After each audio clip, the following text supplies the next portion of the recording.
Assalamualaikum warahmatullahi wabarakatuh. Salam sejahtera seluruh keluarga Indonesia dari Sabang sampai Merauke. Ada dua kamera. Oke, alhamdulillah semuanya sehat ya. Di pagi hari ini saya ingin mengoptimalkan semua potensi yang ada untuk men-sharekan tentang tentang nilai-nilai pengasuhan berbasis kinerja otak. Oke. Dan jangan lupa ya, sekolah neuroparenting telah membuka keanggotaan member ya, selain para alumni neuroparenting practitioner yang jumlahnya juga sudah ratusan ya, belum para yang di seminar dan seterusnya kan gitu kan. Akhirnya ini kita mulai buka member ya, buka member untuk neuroparenting ya, dengan satu harapan seluruh Indonesia bisa kita belajar bersama-sama di kelas neuroparenting. Membernya murah, kalau 1 tahun sih 100.000 ya katanya gitu ya. Tapi saya bilang dimurahin lagi bisa nggak? Gitu ya. Oke, bisa dok, gitu ya. Bayar untuk 3 bulan.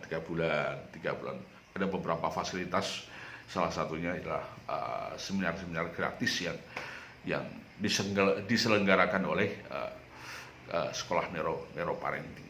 Oke ya, ya 3 bulan keanggotaan 3 bulan cuma 25.000. Wah. Oke, kalau 1 tahun ya 100.000. Oke. Pagi hari yang cerah ini, semoga semuanya dilindungi Allah SWT, semuanya berkah, semuanya dalam keadaan kedamaian ya. Sehingga para orang tua Indonesia dalam memberikan pendidikan, dalam memberikan pengasuhan pada putra-putrinya bisa diberikan dengan pengasuhan yang berkualitas. Pagi hari ini ya, segera sampaikan ke teman-teman yang lain ya, kita akan membahas tentang cerita-cerita yang bisa membangun otak anak. Cerita-cerita yang bisa membangun otak anak. Ya. Begitu banyak fasilitas kehidupan keseharian itu bisa kita jadikan menjadi sebuah fasilitas, sebuah sarana untuk membangun kecerdasan anak, ya, untuk membangun kecerdasan anak. Semua aktivitas pengasuhan, semua aktivitas pendidikan, semuanya arahnya kepada membangun kecerdasan otak. Nah, ini dikelirkan ini. Sudahkah kita dalam mengasuh anak kita memiliki orientasi itu? Oke ya. Kenapa kecerdasan? Karena kecerdasan itu hal yang spesial yang ada pada manusia, yang tidak dimiliki oleh makhluk yang lain selain manusia. Oke, maka salah satu goal, dan menurut saya ini juga bagian dari goal utama ya, gitu ya, dalam membangun, mendidik dan mengasuh anak itu, goalnya adalah kecerdasan. Oke ya. Mengapa demikian? Berbagai pakar neuroscience sampai tingkat neuroseluler ya, memberikan informasi bahwa pendidikan, pengasuhan itu sangat mustahil tidak melibatkan otak. Saya ulangi, pengasuhan, pendidikan sangat mustahil tidak melibatkan otak. Oke ya. Sehingga setiap orang tua, setiap guru ya, setiap aktivitas apa saja yang berhubungan dengan manusia, siogianya mengenali bagaimana otaknya, bagaimana otak bekerja ya. Pada saat menerima nasihat, bagaimana otak bekerja, bagaimana pada saat menerima pendidikan, bagaimana otak bekerja, pada saat otak melakukan pekerjaan di kantor, bagaimana aktivitas otaknya, semuanya melibatkan aktivitas otak. Nah, oleh karenanya mempelajari otak menjadi sebuah tanda kutip kewajiban. Nah, gitu. Para orang tua belajar otak bukan untuk menjadi dokter, bukan. Para guru untuk belajar otak bukan untuk menjadi dokter, bukan. Ya, orang tua belajar otak untuk menjadi orang tua. Oke. Guru, apalagi guru TK, ya, guru PAUD, guru TK, oke, guru SD, ini hal yang mendasar sekali ya. Mempelajari otak bukan untuk menjadi dokter, bukan. Untuk menjadi guru, ya ada porsinya, ya, ada porsinya. Mana yang harus dipelajari sebagai guru, mana yang harus dipelajari sebagai dokter. Saya kebetulan seorang dokter, jadi paham bener wilayah-wilayahnya. Oke, nah di pagi yang cerah ini kita akan mengkaji tentang cerita-cerita. Cerita adalah salah satu sarana untuk membangun kecerdasan anak yang paling jos sekali, ya, yang paling bagus sekali. Oke ya, banyak orang yang menjalani kehidupan keseharian, ya, hingga dia mencapai kesuksesan dalam kehidupan. Oke. Salah satu penggeraknya di dalam otak adalah pengalaman-pengalaman diri yang dia dapatkan dari mendengar bercerita. Ya, namanya storytelling. Saking luar biasanya storytelling ini, ternyata di dalam otak manusia itu ada sirkuitnya storytelling. Ya. Berarti memang Tuhan menyediakan satu sarana untuk agar mudah untuk melakukan satu proses pembelajaran. Salah satunya adalah storytelling. Nah, saking asiknya ini storytelling, cerita-cerita ini, ya, sampai tua pun, ya, kita akan senang sekali mendengarkan tentang cerita-cerita. Ya, muncul sinetron, muncul film-film dan seterusnya, ya, semuanya bagian dari kemasan atau bisa berperan sebagai sarana untuk membangun kecerdasan manusia.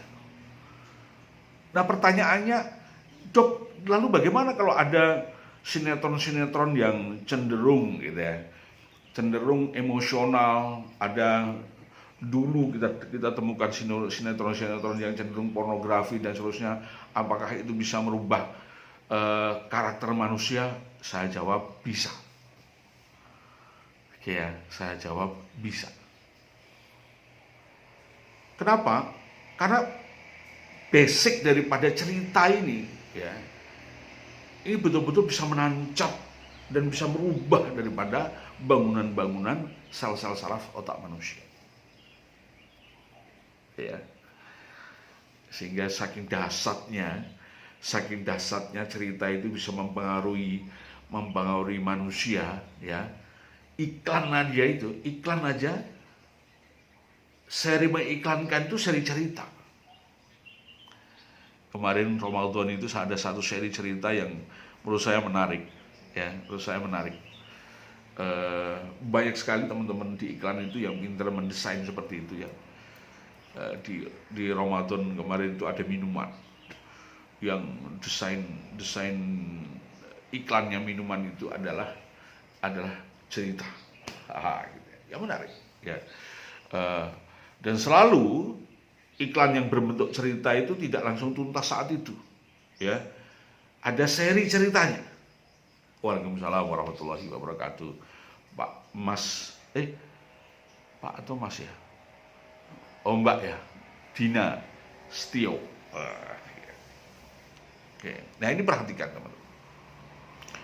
Kembali lagi, satu sarana yang sangat menarik sekali untuk membangun kecerdasan manusia, kecerdasan anak-anak kita adalah dengan cerita. Oke.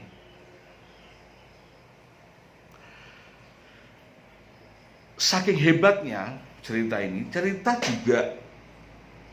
juga bisa digunakan untuk mendidik anak-anak mulai dari usia dini. Ya, saking dasarnya. Jadi kalau kita itu memberikan pembelajaran, mengajari anak-anak usia dini itu kalau dengan hanya dengan ngomong tok gitu kurang masuk gitu. Tapi kalau ada melibatkan sesuatu gitu ya, akan jauh lebih masuk. Ya. Seperti dulu Kak Seto itu ada menyampaikan sebuah cerita, ya, ada simbolnya. Satu namanya Komo, ya, si Komo, ya, gitu ya. Satu namanya Ulil, ya, gitu ya. Ada satu lagi namanya ya si Komo, si Ulil, si Pinky kalau nggak salah. Ya, ada cerita, ada simbol-simbolnya. Nah ini akan sangat menarik sekali kalau kita mainkan dengan anak-anak. Dan sarana yang bisa jelek pada diri anak saat kita memberikan nasihat, saat kita memberikan values, ya, nilai-nilai kebaikan yang kelak nanti akan dia jadikan sebagai pemandu kehidupannya, ya, dengan cerita akan jauh lebih mudah dibandingkan dengan nasihat-nasihat. Oke ya. Setiap ibu, setiap mama dianugerahi satu perangkat cerita yang jauh lebih sempurna dibandingkan sang ayah. Nah, lihat nih. Ya, bukan berarti sang ayah nggak bisa cerita, ya. Tapi sang mama, ya, otak ibu dianugerahi satu sarana untuk bercerita, ya, lebih sempurna daripada bapak-bapak. Oleh karenanya, seyogianya sang ibu ini memiliki satu kemampuan untuk menyampaikan sebuah values, nilai-nilai. Katanya Donald W. Puff, nilai-nilai pada manusia itu isinya adalah nilai-nilai kebaikan. Di dalam kajian Quran, ya, nilai-nilai yang ada dalam manusia itu bagian dari roh ciptaan Allah, gitu ya. Pada saat kita usia 5 bulan, ya, ada satu pengambilan kesaksian dari Tuhan, ya, sebelum calon anak ini dilahirkan dunia, 4-5 bulan, ya, sebelum jantung berdetak, ya, terus, ya, berarti kurang lebih 4 bulanan. Kalau 5 bulan jantung sudah berdetak, ya. Ada satu kesaksian yang diambil Tuhan atas manusia yang diciptakan, ya. Alastu birobbikum, nah itu. Bukankah aku ini Tuhanmu, hai calon manusia? Nah, calon manusia itu menjawab, qalu bala syahidna. Ya, aku mengatakan, aku menjadi saksi bahwa kau ini Tuhan. Nah, gitu kan. Nah, kesaksian kalau di dalam Quran ini kesaksian atas nilai-nilai kesaksian atas Tuhan, ini ya, maka Tuhan menyertakan nilai-nilai atau yang terkenal dengan values, ya, dan itu sumbernya dari nilai-nilai, dari values, ya, nilai-nilai kebaikan yang sumbernya dari roh ciptaan Allah. Bukan roh Allah, bukan, tapi roh ciptaan Allah. Sehingga Sehingga values akan cenderung mendorong manusia untuk melakukan perilaku-perilaku yang mulia, akan menolak manusia untuk melakukan perilaku-perilaku yang tidak baik, yang perilaku-perilaku buruk. Nah, nilai-nilai ini ternyata amat sangat mudah ditangkap oleh anak, sekalipun anak itu usia 2 tahun, 3 tahun, melalui satu sarana yang namanya cerita. Oke ya. Di era-era awal ya, 0 sampai 3 tahun ya, hampir bisa dipastikan, minta maaf ini untuk orang normal ya, karena ada yang nggak normal juga. Hampir bisa dipastikan anak sangat dekat dengan ibunya. Oke ya, anak sangat dekat dengan ibunya. Ketika anak 2 tahun, 3 tahun, maka ketika seorang ibu sambil berinteraksi dengan anak, maka proses interaksinya ini diisi dengan pesan-pesan mulia, dengan values, yang pesannya ini bisa dicantolkan, bisa diisikan di dalam storytelling, dalam cerita yang dia sampaikan. Ini cara mudah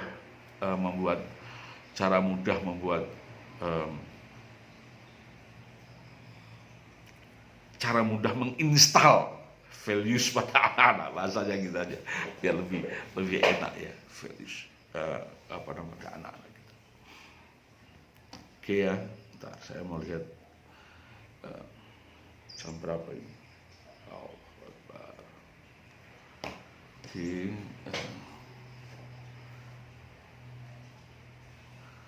Oke.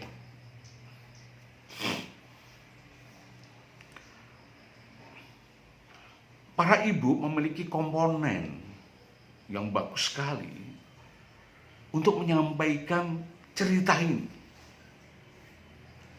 Punya komponen otak yang bagus sekali untuk menyampaikan cerita ini. Ya. Komponen apa? Komponen motorik bahasa. Oke ya. Jadi kalau dulu ada yang mengatakan bahwa ibu-ibu itu bahasanya lebih banyak dari bapak-bapak, ya itu betul sih, kayak gitu. Tapi tidak, kalau ibu-ibu 24.000, kalau bapak-bapak 12.000, enggak gitu ya gitu. Lebih banyak lah. Kalau bapak mungkin kalau 11.000, mungkin ibu 12.000, 13.000 gitu, enggak ini sekali. Nah, kenapa demikian? Karena area motorik yang berhubungan dengan bahasa yang dimiliki oleh sang mama itu memang jauh lebih luas dibandingkan area bahasanya bapak-bapak. Namun demikian, kalau tidak diasah ya nggak bagus gitu. Dok, bagaimana menangani anak remaja yang sudah kecanduan pornografi dan wah, temanya beda. Kemarin Bunda harus masuk, harusnya ini. Kita kemarin bahas remaja. Temanya hari ini cerita udah. Ya, temanya hari ini cerita, bukan remaja. Minta maaf ya, jenengan bertanya di IG ya. IG yang judulnya tentang remaja, nanti saya jawab di situ ya, biar runut ininya ya, biar sesuai dengan kemarin kita bahas tentang kecemasan itu merusak otak remaja. Kemarin sore kita bahas itu, kita sudah umumkan 1 minggu sebelumnya kan, bener kan? Nah, oh iya, jangan kalau yang terlambat apa memang nggak sempat melihat gitu ya, langsung connect aja di IG-nya berikan pertanyaan-pertanyaan biar ramai juga IG-nya, dan insya Allah saya sendiri yang jawab. Oke, ya, kembali lagi ya. Maka seorang ibu yang memiliki keluasan area motorik bahasa ini lebih luas daripada bapak-bapak, seharusnya dia lebih lebih care gitu ya dengan keahlian cerita ini,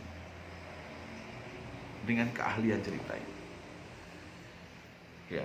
Ada masa kecil saya, masa kecil jenengan juga semuanya ya, gitu ya. ada satu kebiasaan yang menurut saya bagus sekali ya. Di desa itu ya, saya hidup di desa. Di desa itu, di era itu ya, di desa itu masjidnya satu, ya. Tapi tiap RT, kalau dulu bahasanya tiap gang gitu ya, tiap misalnya atau tiap 10 rumah gitu ya, itu hampir bisa dipastikan ada satu musola. Bahasa Jawanya, bahasa Ngawinya, kemudian saya besar di Ngawi, bahasa Ngawinya ada langgar. Nah di langgar itu, ya di musola itu, alhamdulillah tersedia satu ustadz gitu ya, satu ustadz, ya minimal bisa mengajari.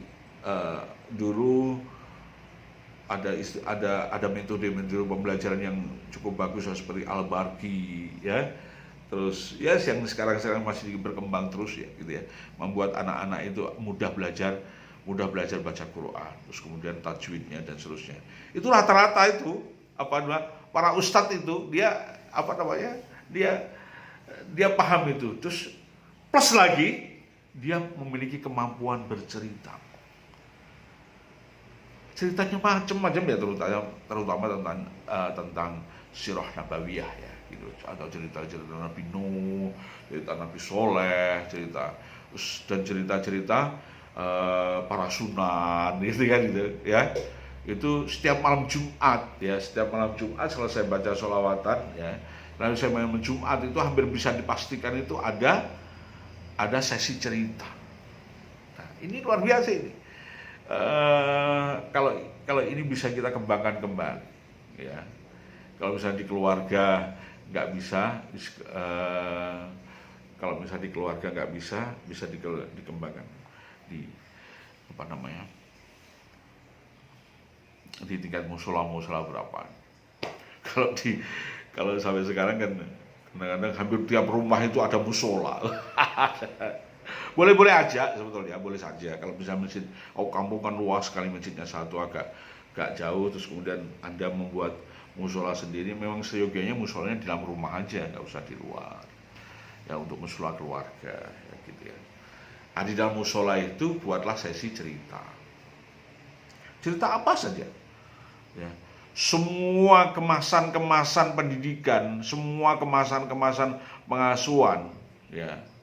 Misalnya bagaimana sih cara Anda membuat anak-anak itu bisa bangun pagi ya gitu. Kemas dalam bentuk cerita. Ya. Terima kasih. Bagaimana sih nasihat ya. Kalau di dalam keluarga kan ada relation ya, ada hubungannya. Bagaimana cara yang tua melindungi yang muda, bagaimana cara yang muda menghormati yang tua, bagaimana membangun kinerja di dalam keluarga dan seterusnya. Semuanya dikemas dalam menu yang namanya cerita. Ya teman-teman ya. Jadi ini salah satu skill yang menurut saya wajib dimiliki oleh para ibu. Ya para bapak juga iya ya, cuman ibu lebih spesial karena sudah di backup oleh komponen otak cerita yang begitu indah, yang begitu lengkap. Oke ya, jadi ya keahlian sang orang tua itu, kalau Anda sudah masuk menjadi orang tua itu kan, keahlian pertama kan Anda harus bisa memiliki kecerdasan emosi kan. Memiliki kecerdasan emosi. Itu syarat utama. Saya ditanyai teman-teman gitu, "Dok, syarat utama menikah apa? Emosinya clear, emosinya cerdas." Ya, gitu ya. Maka seyogianya dan saya yakin sudah mengarah ke situ. Berapa pengalaman saya kerja bareng dengan Kementerian agama di tingkat kecamatan apa itu ya, salah satu pembinaan para calon pengantin itu salah satunya adalah meneropong emosinya, ya, ngomong emosinya. Kalau dia nggak belum bagus emosinya, ya nggak bisa dibuat, tapi nggak bisa dilakukan pernikahan. Tapi kalau emosinya ternyata sudah bagus, ya bisa dilakukan pernikahan. Memang ini emosi ini penting sekali untuk bekal di pernikahan. Kenapa demikian? Ya karena di dalam pernikahan kan menyatukan dua kepala yang berbeda. Bukan sekedar dua kepala yang berbeda, ya dua keluarga yang memiliki kepala yang berbeda gitu kan. Nah, ini harus porsinya harus di. Maka seorang ibu, seorang orang tua gitu ya, emosinya harus clear ya. Ya, emosinya harus clear. Ya, salah satu di dalam emosi yang clear, emosi yang harus kita miliki itu kan ada berapa ya? Ada 5 kalau nggak salah ya teman-teman ya. Agar Anda dikatakan cakap emosi ya gitu ya. Anda memiliki kesadaran diri yang baik, self awareness. Anda memiliki self regulasi yang baik, pengaturan emosi ketika dalam kondisi tertekan dan seterusnya. Ya, Anda memiliki yang ketiga, Anda memiliki satu motivasi yang baik. Ya, Anda memiliki satu skill sosial yang baik. Nah, ini yang satu ini yang teman-teman harus perhatikan. Anda memiliki kemampuan empatik yang baik. Salah satu kemampuan empatik yang baik adalah kemampuan mendengarkan, listening empatik. Ya, maka orang tua harus memiliki listening empatik. Oke ya. Selain memiliki listening empatik, para orang tua harus memiliki kecakapan bercerita. Sekarang sudah banyak buku-buku yang tentang cerita, sudah banyak ya, gitu ya, tentang storytelling, banyak sekali buku-buku.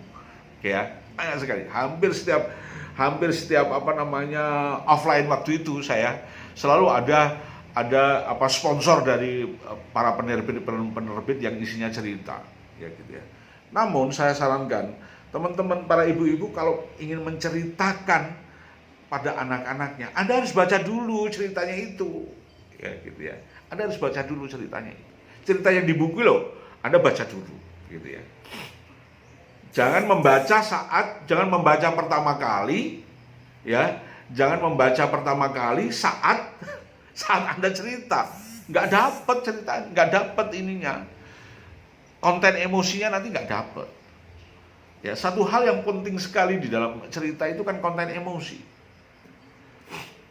Konten emosinya harus dapet, sehingga masuk menjadi satu memori, ya bukan hanya memori jangka pendek, ya tapi menjadi memori jangka panjang.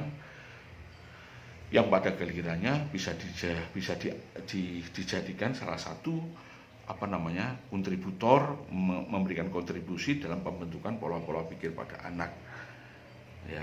Dan pola pikir itu akan banyak digunakan anak pada saat dia masuk remaja, oke.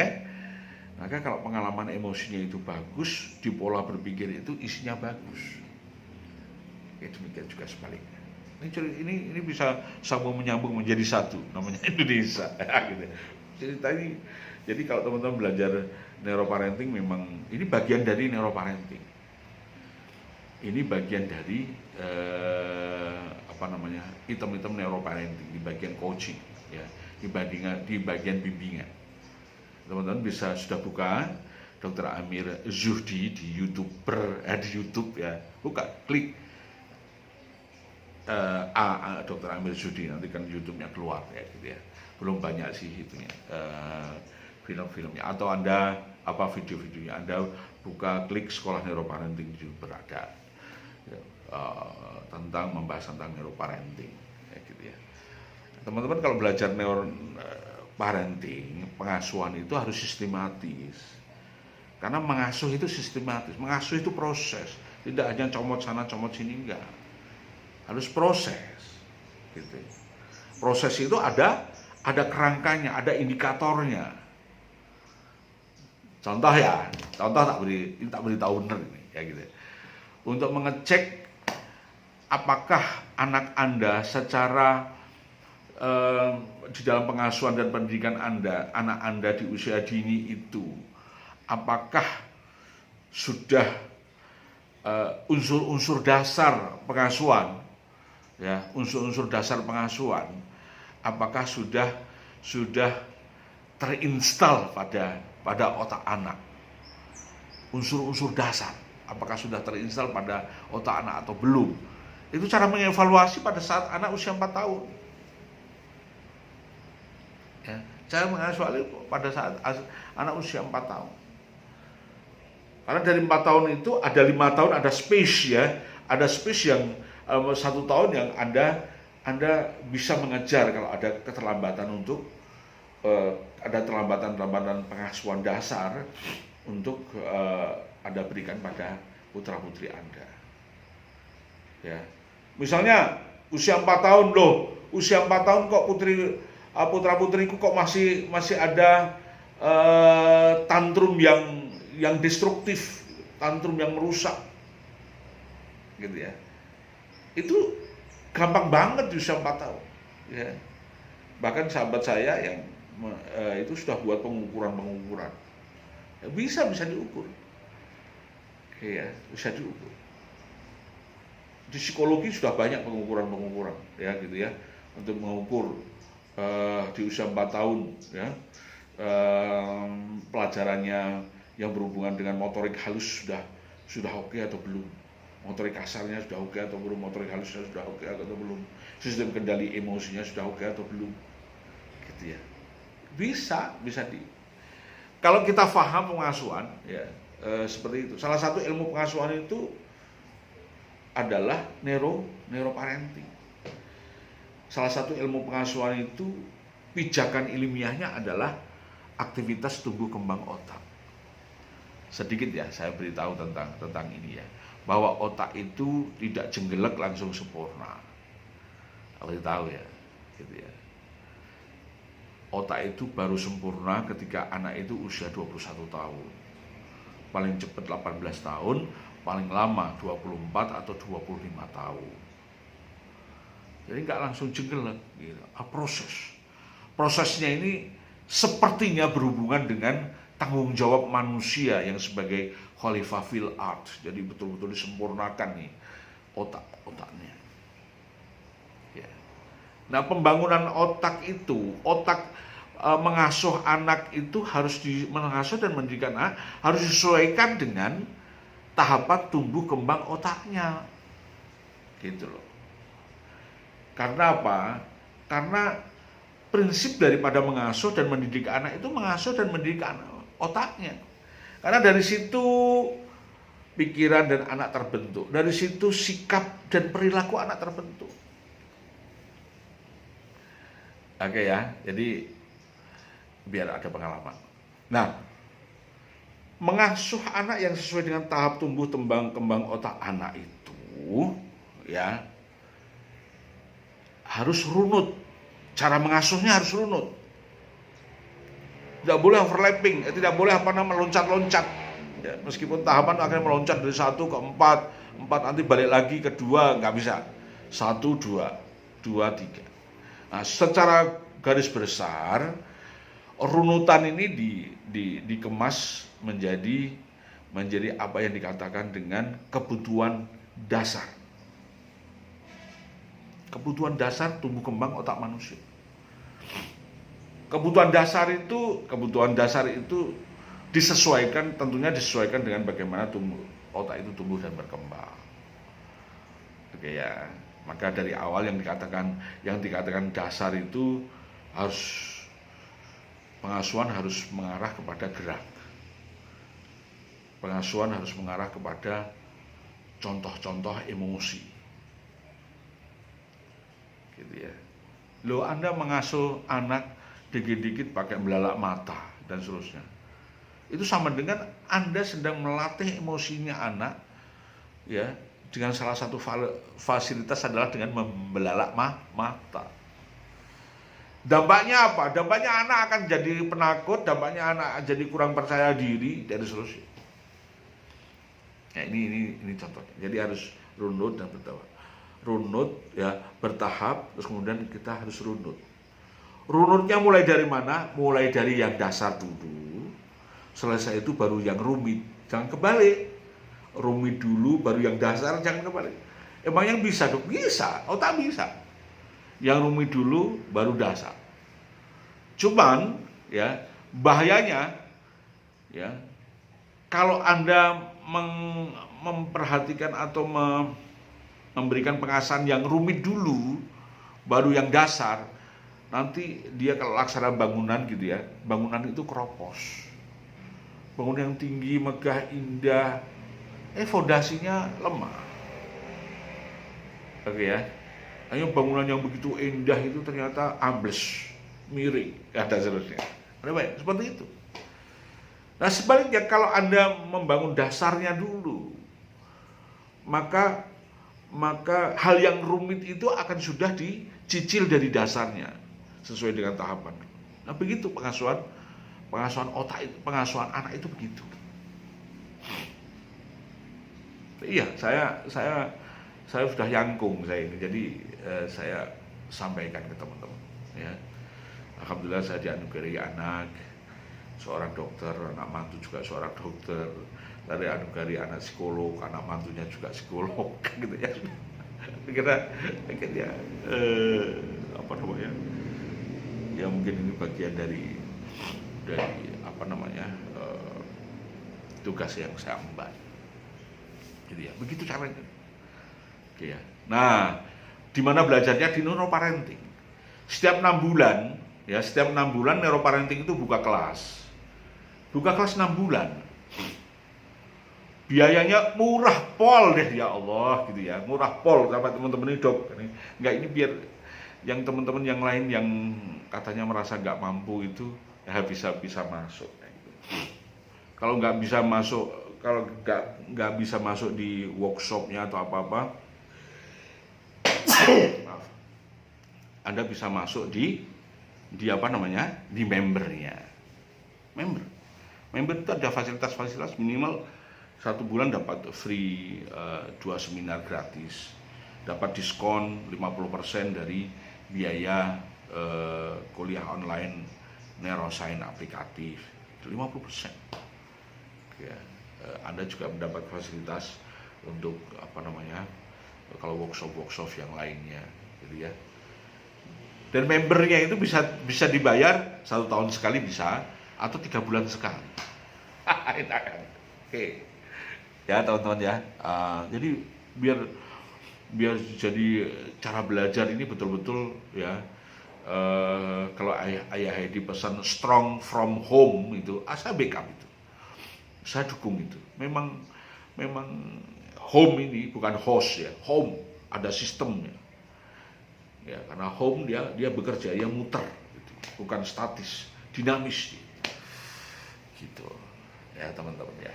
Oke. Nah, salah satu sarana untuk mendidik putra-putri Anda di rumah adalah dengan storytelling. Oke ya. Storytelling ini ada kerangkanya. Ada kerangkanya. Apa sih yang Anda harus lakukan agar storytelling Anda itu sukses? Yang dikatakan sukses itu ya, indikator sementara yang dikatakan sukses itu anak gini terus kalau dengerin. Gitu ya. Terus kadang-kadang dia nyelah, loh mama, ini kalau ini, ya itu Anda break dulu kalau gitu. Berarti anak merespon. Kadang-kadang anak ganti cerita. Kalau anak sudah begitu, coba sekarang Mas atau Mbak gitu ya. Tadi misalnya yang jagoannya itu namanya misalnya Muhammad misalnya gitu ya. Tadi misalnya jagoannya Rasulullah misalnya gitu ya. Tadi Rasulullah Muhammad apa yang dia lakukan Mas? Dia akan cerita. Pada saat anak bercerita, sejelek-jeleknya anak bercerita itu adalah hal yang baik untuk merangsang pertumbuhan otak bahasa anak. otak bahasa anak, otak kognitif anak. Padahal otak kognitifnya belum selesai berkembang, tapi dia sudah memberikan cicilan-cicilan agar nanti berpikirnya kognitifnya bagus. Maka kalau anak ingin bercerita itu Anda tanggap, gitu ya. Ini saya ingat sekali ya. Sesibuk apapun kalau Anda di rumah terus kemudian anak Anda kok seperti ngerecokin tanda kutip gitu, Anda break dulu, Anda perhatikan, Anda memberikan respon dia, respon yang konstruktif.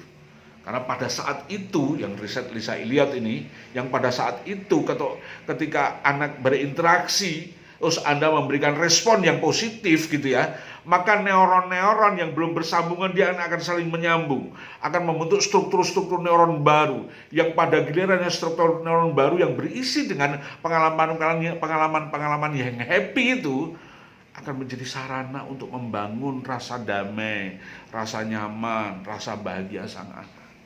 Tak beritahu. Ya teman-teman ya. Nah, ada syarat-syaratnya. Salah satu syaratnya bagaimana Anda bisa menciptakan cerita itu disampaikan dengan rasa nyaman. Maka nggak ada bioskop itu terus di dalamnya ruangan panas, nggak ada, pasti sejuk. Dingin sekali juga nggak nyaman, sejuk ya, mungkin sekitar 23, 24, 25 ya, harus nyaman.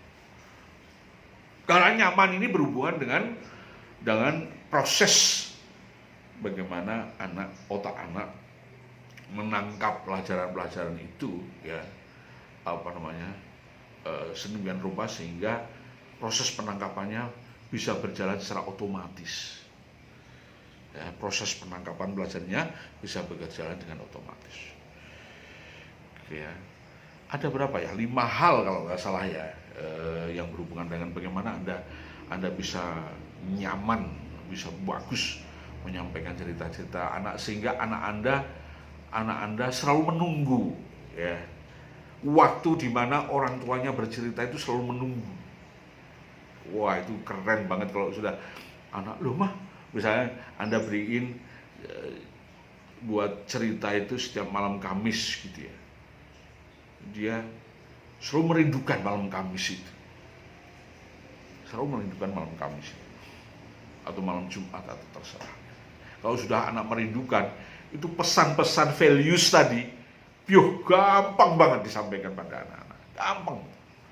Saya sudah praktekkan. Anak-anak saya besar di lingkungan yang variatif ya, ada Muslim, ada teman-teman Kristiani, bisa membangun semuanya. Oke. Jadi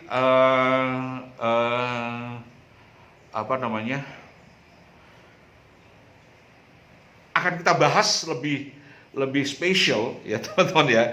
Insya Allah kita bahasnya itu di Ahad siang ya kalau nggak salah ya, tanggal 22 ya, tanggal 22 dan tanggal 22 Mei ya, siang hari ya. Untuk saat ini jadwalnya siang, tapi minggunya sudah pasti. Tapi memang kita ambil siang, katanya ada yang ngusul, Dok kalau pagi rempong gitu. Akhirnya kita ambil siang mulai jam 1 sampai jam 3 ya. Teman-teman bisa untuk acara-acara begini langsung aja connect di admin kami yang di 0821 3645 7526. Ada ya, ada di Facebook, pengumumannya ada di IG. Anda bisa nembrong situ dan segera mendaftar. Biayanya amat sangat terjangkau. Nah, gitu ya. Apalagi kalau Anda hadirnya dengan rombongan, wah biayanya amat sangat terjangkau. Oke ya. Baik teman-teman, kita barangkali besok pagi kita bisa ngobrol lagi tentang sesuatu ya. Nanti saya akan sampaikan minimal 1 jam sebelumnya. Terima kasih, kita sambung kembali ya di waktu yang lainnya ya. Salah satu kelas sharing rutin ini di Senin sore ya gitu ya. Apakah nanti itu akan dirubah Senin pagi atau Senin malam dan seterusnya belum tahu saya. saya nunggu respon daripada teman-teman, Dok, enaknya Senin pagi aja, atau enaknya Senin malam, atau Senin siang gitu ya, atau Senin sore ya. Usul saya Senin sore, kadang-kadang di hari Senin itu kadang-kadang saya juga ngajar juga di tempat di asosiasi training, di tempat-tempat di kampus, dan kadang-kadang jadwalnya jatuhnya di hari Senin gitu ya. Sampai ketemu lagi ya, saya Dr. Amir Zuhdi dari Sekolah Neuroparenting. Jangan lupa pesan terakhir ya, pesan di sesi ini ya.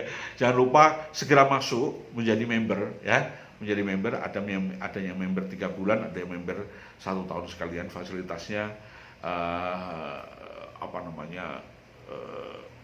untuk belajar neuroparenting.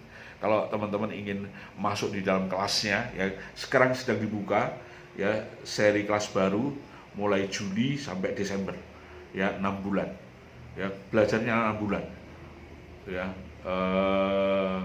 Biayanya amat sangat terjangkau gitu ya.